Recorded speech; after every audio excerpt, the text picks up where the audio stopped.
Ayun o, ngayon guys, ituturo ko sa inyo kung paano mag-set up ng game drive or game card sa mga Windows OS na device nyo. PC man yan, desktop, laptop, or handheld device. Basta Windows OS, okay? Or game drive or game card. Okay, so unang-una, pagdating ng game drive or game card ninyo, wag nyo muna isasaksak sa PC ninyo. Okay, mahalaga yon para hindi ma-delete yung mga files. Wag nyo muna isasaksak. Ito muna ang gagawin ninyo. Punta muna kayo sa Windows Security. Okay?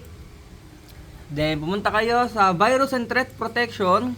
Then, dito, hanapin nyo yung Virus and Threat Protection Settings. Click nyo yung Manage Settings. Turn off nyo tong Real-Time Protection. Okay? So, then, i-click Yes nyo lang. Kapag turn off na, pwede nyo na isaksak yung mga game drive ninyo sa desktop or laptop or yung game card na microSD sa mga handheld device nyo. Okay? So, kapag nasaksak nyo na, katulad ng sa akin, nakasaksak na, okay, pumunta na kayo sa Disk Management. Okay? Ang gagawin nyo para mapunta sa Disk Management, i-click nyo yung Windows key at saka X. Sa ibang keyboard, ganito yun, no? Windows key. Okay, so Windows key, then X, sabay. Then, paglalabas yan, click nyo yung Disk Management. Okay? Sa disk management, ilaki nyo para makita nyo lahat. Hanapin nyo yung game drive. Yan, right click ninyo. Right click.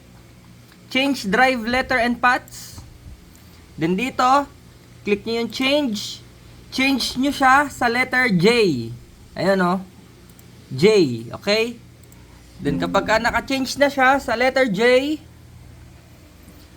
okay na yun. X nyo na yan. Punta kayo sa File Explorer. Yun, File Explorer.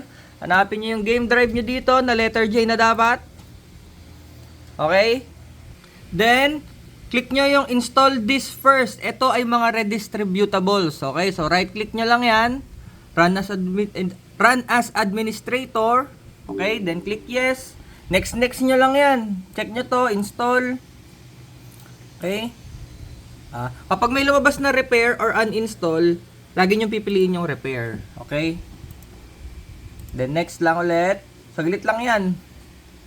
Kapag ganun, walang lumalabas, alt-tab nyo lang.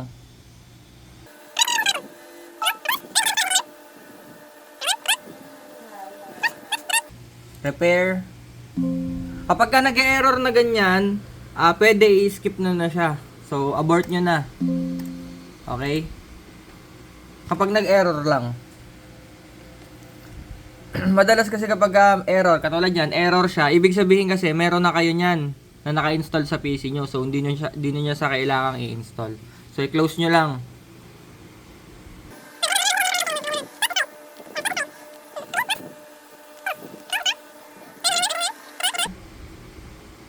Finish.